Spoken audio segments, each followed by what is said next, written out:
নবীজি সাল্লাল্লাহু আলাইহি ওয়াসাল্লামের ওপর সকালে 10 বার এবং সন্ধ্যায় 10 বার দুরূদ পাঠ করুন।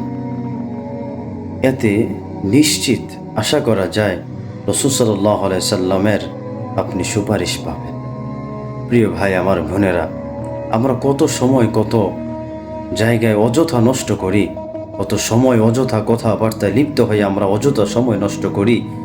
আপনি আমি শুধুমাত্র কেবলমাত্র সকালে 10 বার এবং সন্ধ্যায় 10 বার যদি রাসূলুল্লাহ সাল্লাল্লাহু আলাইহি সাল্লামের ওপর দুরূদ পাঠ করতে পারি, আশা করা যায়, নিশ্চিত আশা করা যায় রাসূল সাল্লাল্লাহু আলাইহি সাল্লামের সুপারিশ পাবেন ইনশাআল্লাহ তাআলা। দেখেন, সবচেয়ে ছোট দুরূদ হচ্ছে সাল্লাল্লাহু আলাইহি ওয়াসাল্লাম, এটা আপনি পড়তে পারেন। আরেকটি পড়তে পারেন একটু বাড়িয়ে, সাল্লাল্লাহু আলা সাইয়্যিদিনা মুহাম্মদ অথবা দুরূদ ইব্রাহিম পড়তে পারেন।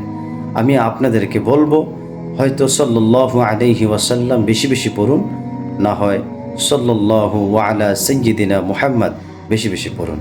আল্লাহ তাআলা আমাদের সবাইকে, নবীজির প্রত্যেকটা উম্মতকে বেশি থেকে বেশি নবীর প্রতি দুরূদ পাঠ করার তৌফিক দান করুন। আমিন।